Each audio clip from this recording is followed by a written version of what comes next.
안녕하십니까. 조갑제TV 시청자 여러분, 저는 조갑제닷컴의 조세별입니다. 지금 시각은 2021년 10월 4일 오후 4시를 가리키고 있습니다. 대장동 게이트의 핵심 인물인 유동규 전 성남도시개발공사 기획본부장, 이 사람의 과거 얘기를 좀 해보려고 합니다. 어제 뇌물수수 및 업무상 배임 혐의로 구속이 됐는데, 이재명 지사는 처음으로 이번 사태에 대해서 유감 표명을 했습니다.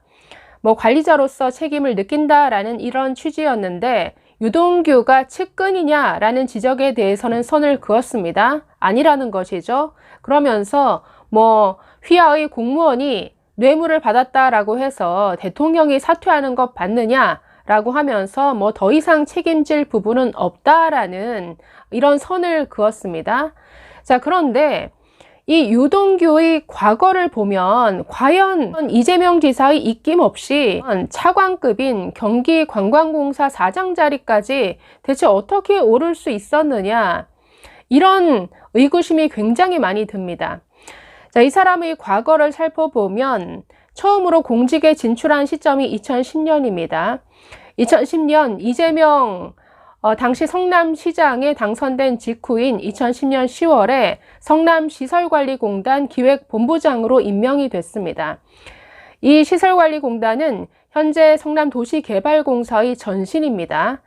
그래서 당시 기획본부장으로 임명된 이후에 성남도시개발공사로 옮겨가서 이 대장동 개발을 총주의하다시피 했고, 이후에 이재명 경기도지사에 당선된 이후에는 경기관광공사 사장 자리까지 올랐습니다. 차관급이죠. 우선 이분의 어떤 경력 간단히 살펴보면 이렇습니다. 이 유동규 씨는 1969년생입니다. 한양대 성악과를 졸업하고 가전제품 유통업체인 H사에 입사해서 3년간 영업일을 했습니다. 이후 웹솔루션 관련 업체인 N사에서 1999년부터 5년간 일했고, 2005년 6월부터는 휴대폰 부품을 판매하는 셀스코라는 회사를 만들어서 자기 사업을 했습니다. 이 유동규가 이재명 지사와 인연을 맺게 된 시점은 2008년에서 2010년 사이로 보입니다. 2008년 유동규는 성남 분당에 있는 한 아파트의 리모델링 추진위원회 위원장을 맡게 되는데, 이 아파트는 2년 후에 정식 주택조합 설립 승인을 받아서 이 조합장으로 나중에 취임까지 합니다. 그 사이에 이 이재명, 유동규 두 사람은 리모델링 활성화 정책과 관련한 세미나에 자주 같이 참석을 했고, 당시 이재명 지사가 리모델링과 관련한 주택법 개정을 주장했는데 유동규가 적극 지원하기도 했고, 또 성남시장 선거에 2010년 출마했을 때에는 조합장으로서 지지 성명을 내기도 했습니다. 그래서 이재명이 시장에 당선된 이후에는 이 시장 인수위원회 도시건설분과 간사를 거쳤다라고 합니다. 이후에 2010년 10월 바로 첫 공직이라고 할 수 있는 성남시설관리공단 기획본부장으로 임명이 된 것이죠. 문제는 여기부터입니다. 당시 유동규란 사람이 이 시설관리공단의 기획본부장에 임명될 자격이 되었느냐, 지금 여기서부터 논란이 일고 있습니다. 자격이 안 되는 사람을 앉혔다라는 것이죠. 지금 국민일보 노컷뉴스 단독 기사인데 보면 당시 이 사람이 건축 관련 경력이 있다라고 제출을 했습니다. 이전까지 보시면 성악과 졸업하고 가전제품 유통업체 영업사원 했었고, 그 다음 IT 분야에서 조금 일한 것 외에 무슨 건축 관련한 경력이라고는 찾아볼 수 없었죠. 그런데 뜬금없이 이런 경력이 등장합니다. 서울에 있는 건축 설계 사무소에서 약 3년간 건축 일을 했다라는 이런 경력이 등장합니다.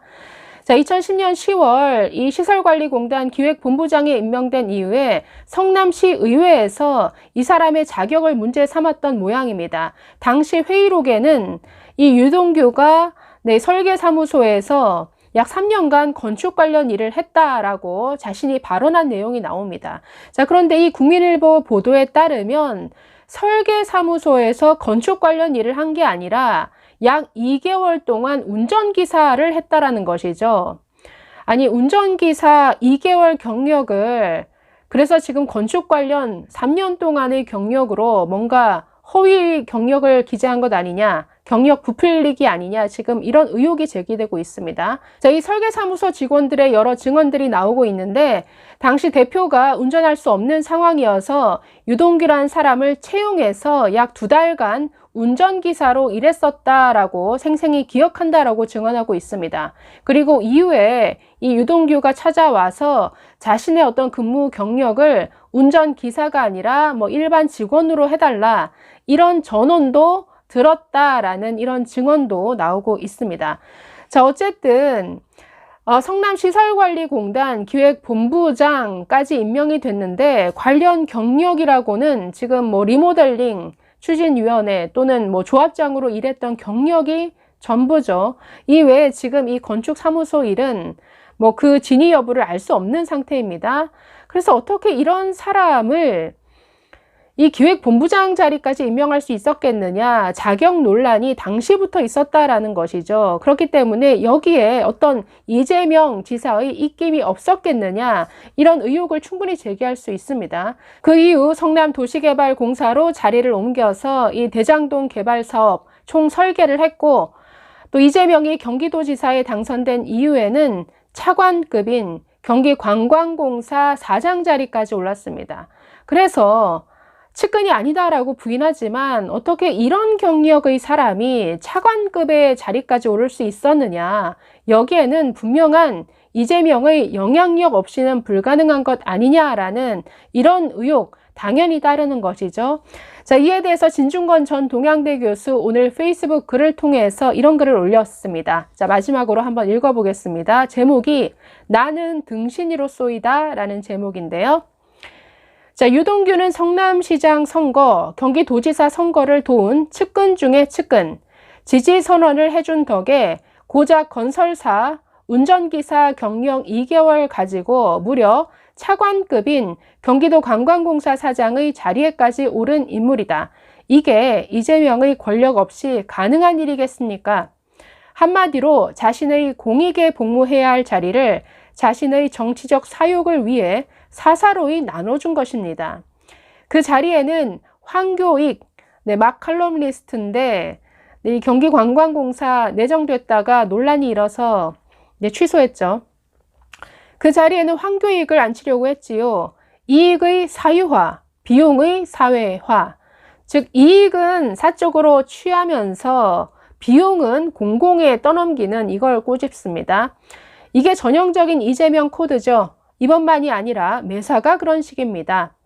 대장동 사업이 무엇입니까? 자신이 당군 이래 최대의 공익 환수 사업이라 자화자찬했던 사업 아닙니까? 이제 와서 실은 그 위대한 치적이 유동규의 작업이었다고? 그렇다면 이제라도 대선 후보 자리를 유동규한테 넘겨주세요. 왜 남의 치적을 가로챕니까? 제 입으로 그 사업은 자신이 설계했다고 하더니 이제 와서 나는 몰랐다? 말이 되는 소리를 해야지. 보도블럭 100만원짜리 사업도 자신이 직접 결제한다고 자랑하더니 그렇게 꼼꼼하신 분이 밑에서 무려 1조 원짜리 대형 사기를 치는데 나는 아무것도 몰랐다? 이 경우 그 말은 자신이 등신 중에 상등신이었다고 고백하는 것밖에 안 됩니다. 결국 밑에서 1조짜리 사기 계획을 짰는데 시장이라는 이가 아무것도 모른 채 사실상 시민들이 위임한 공적 권한으로 토건족의 민원을 해결해 주었다는 얘기. 그러고도 자기가 철저히 이용당한 사실조차 모르고 있었으니 얼마나 한심한 일입니까? 그뿐인가요? 이 호구짓을 하고도 외려 당군 일의 최대의 공익 환수라 자화자찬하며 그걸 치적이라고 여기저기 자랑하고 다녔습니다. 그러니 토건족들이 얼마나 좋아했을까요? 그리고 속으로 얼마나 비웃었을까요? 그가 환수했다는 5,500억은 민간 개발을 해도 기부 체납을 통해 받을 수 있는 액수. 차라리 민간 개발을 했다면 원주민들은 땅값을 제대로 받아 쥐꼬리만한 보상금 들고 전월세 가는 일은 없었겠지요. 입주민들은 분양가 상한제의 혜택으로 집을 더 싸게 샀겠지요. 결국 원주민과 입주민에게 행여 불로소득이 돌아갈까봐 그 피 같은 돈을 정의롭게 환수해 고스란히 토건족의 주머니에 채워 넣은 거죠. 그러고도 끝까지 잘했다고 합니다. 그게 다 상 받을 만한 일이랍니다. 그거라도 한 게 어디냐고 우깁니다. 유동규가 구속되어도 관리 책임만 지겠대요. 한 전 직원이 잘못하면 대통령이 사퇴하냐고 합니다. 자신과 유동규의 관계를 대통령과 한 전 직원의 관계라는 겁니다. 일개 한 전 직원이 대통령의 최대 치적이라 자랑하는 사업을 총지휘하는 경우도 있나요? 자, 이렇게 비꼬듯이 글을 썼습니다. 자, 어쨌든 유동규라는 이 인물이 경기도에 등장해서 승승장구하기까지 지금 이재명 자신의 측근이 아니라고 선을 긋습니다만 글쎄요, 온통 의문이 들 수밖에 없는 이런 상황입니다. 유동규와 이재명의 관계, 앞으로 여기에 굉장히 많은 얘기들이 더 나올 게 있지 않을까 싶습니다. 감사합니다.